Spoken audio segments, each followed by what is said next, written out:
തന്നെ കൊല്ലാനുള്ള ബോധപൂർവമായ ശ്രമം നടന്നുവെന്നാണ് മാധ്യമപ്രവർത്തകൻ ഷാജൻ സ്കറിയ പറയുന്നത്. പോലീസ് അന്വേഷണത്തിൽ ഇതുവരെ വീഴ്ചയില്ല. ആക്രമണത്തിന് നേതൃത്വം നൽകിയത് മാത്യൂസ് കൊല്ലപ്പള്ളി എന്ന CPIM പ്രവർത്തകനാണെന്നും ഷാജൻ സ്കറിയ പറയുന്നു. അവിടുന്ന് പോലീസിൻ്റെ ഭാഗത്തുനിന്ന് എനിക്ക് ഒരു പരാതിയില്ല.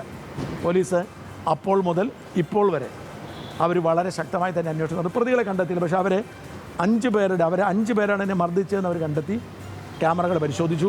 5 പേരുടെയും ചിത്രം എന്നെ കൊണ്ട് കാണിച്ചു. ഞാൻ അവരെ ഐഡൻറ്റിഫൈ ചെയ്തു. ഞാൻ മനസ്സിലാക്കുന്നത് ഇതേയും മാത്യൂസ് കൊല്ലപ്പള്ളിയും ഒരു ഷിയാസ് എന്ന് പറഞ്ഞ 2 പേരും, ഈ 2 പേരെയും കൃത്യമായി എനിക്കറിയാം. ഈ 2 പേരുമാണ് ഏറ്റവും കൂടുതൽ. അവരും അവരുടെ ഒരു സംഘവും കൂടെ CPMൻ്റെ നിർദ്ദേശപ്രകാരം. ആൽവിൻ തോമസാണ് ഇവരുകൾ വെച്ചിരുന്നത്. ആൽവിൻ, എന്താണ് ഷാജൻ സ്കറിയ പറയുന്നത്? ശനിയാഴ്ചയാണ് ഇതുപോലെ ഷാജിനെതിരെ ഒരു ആക്രമണം തൊടുപുഴയിൽ വെച്ചുണ്ടായത്. അതിന്റെ പശ്ചാത്തലത്തിലാണ് അദ്ദേഹത്തിന്റെ പ്രതികരണം വന്നത്. അദ്ദേഹം പറയുന്നത് തന്നെ കൊല്ലാനുള്ള ബോധപൂർവമായ ശ്രമം നടന്നു എന്നുള്ളതാണ് ഈ ആക്രമണത്തെക്കുറിച്ച് അദ്ദേഹം പറയുന്നത്.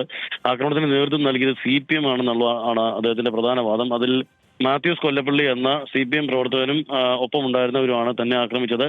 5 പ്രതികളെയും താൻ തിരിച്ചറിഞ്ഞിരുന്നു. ആ പ്രതികളെ ഫോട്ടോ സഹിതം പോലീസിനോട് മൊഴി നൽകുകയും ചെയ്തിട്ടുണ്ട്. പക്ഷേ പ്രതികൾക്ക് CPM സംരക്ഷണം നൽകുന്നു.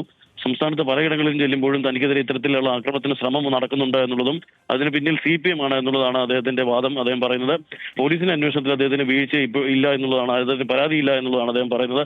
ഏതായാലും ഇപ്പോഴും അദ്ദേഹം സ്വകാര്യ ആശുപത്രിയിൽ തുടരുകയാണ്. മുഖത്തിനും മൂക്കിനും ഉൾപ്പെടെയാണ് പരിക്കേറ്റിട്ടുള്ളത്. ശരി, ഓക്കെ. ആൽവിനാണ് വിവരങ്ങൾ നൽകിയത് ഇടുക്കിയിൽ നിന്ന്.